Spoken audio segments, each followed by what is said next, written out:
the session, we're going to talk about what you're wired to do. That's what aptitudes are. And these weren't true tests. They're not like school tests. You couldn't have studied. There's no bad or good scores, no passing or failing. There's no judgments on an aptitude assessment. So what are you wired to do? What's going to come naturally to you? And we can predict the types of activities that you'll enjoy doing most. Okay? So you're basically a non-spatial specialist. So that means we're going to suggest you really focus on a particular area in the liberal arts that you find really interesting and just delve into that. So what I'd like to start out with is a discussion of the word association score. That was the test you did this morning where the administrator said a word, you said the first word that came to mind. You probably felt like you were at a psychologist's office, right?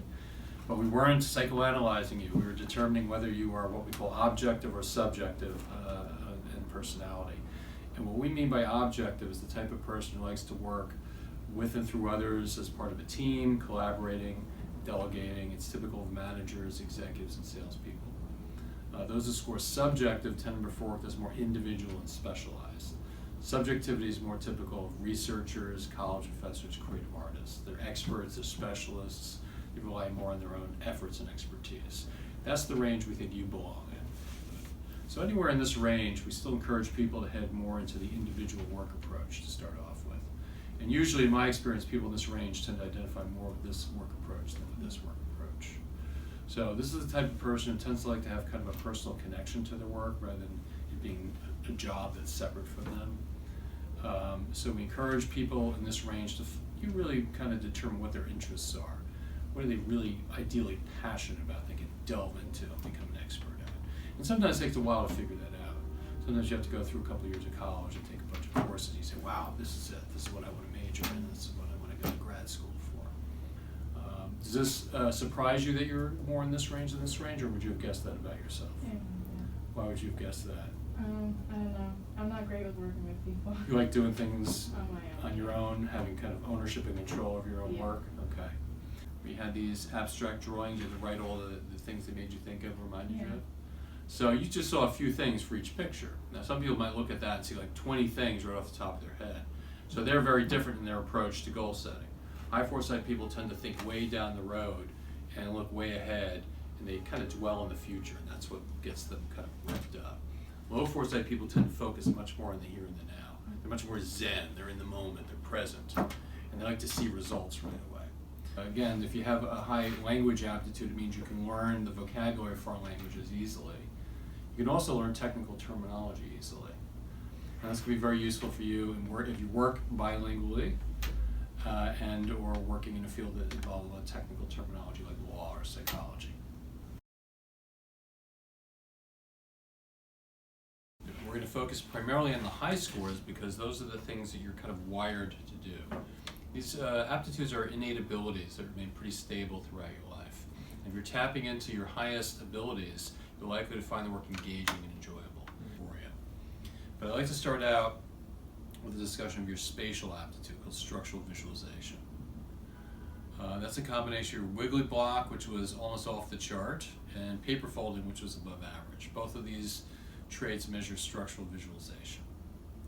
It's the ability to visualize three-dimensional structures and forms, and that's typical of engineers, architects, physical and natural scientists, but not typical of bankers, lawyers, or accountants. And you score very high in that. Does that surprise you that you are a spatial thinker, or would you have guessed that about yourself? I kind of know maybe I lean more towards that than the opposite end of the spectrum. You wanted to go into an academic area that involved spatial thinking, it would mostly be the STEM areas. You know what STEM stands for? No. So it's science, technology, engineering, and math. Those tend to be more three-dimensional. But also you have to throw the STEAM in there to pay for arts, like architecture, three-dimensional art. So those would be the things that we suggest you consider when you score high in the spatial. You also have an outstanding design memory, which is the ability to notice and remember shapes, patterns, and designs. Remember the connect the dot test?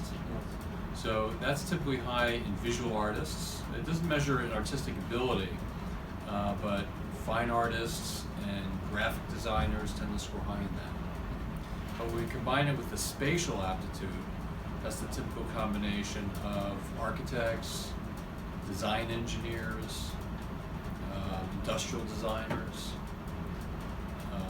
fine artists too, like sculptors and ceramists. So if you don't think of yourself as being artistic, you might really think of yourself more as a technical designer, like designing and building bicycles and motorcycles, things like that. Mm-hmm. Would you like to learn how to design motorcycles or bikes? Yeah, it's definitely interesting. Yeah. So you might even think about, either, obviously that would be engineering, but it could also be industrial design. Yeah. And of course, you're extremely talented with small tools. You have 90th percentile tweezer dexterity. And that's the ability to do delicate work with small tools, like a surgeon, or a dentist, or an electrician. So you're really the spatial specialist with outstanding design, dexterity, and auditory talents. So what does that translate to? If you're subjective, we think you need to find work where you can really dive in and become an expert and specialist. And it should be in a spatial field. Spatial means you're dealing with machinery and things and objects. You start your own business related to restoring and repairing fine art objects. Become a conservator focusing on preservation of sculpture, 3D art installations. That's very interesting. Yeah, I really like restoration. Really? How did you become interested in that? Well, I think I really like history. Mm-hmm. And history.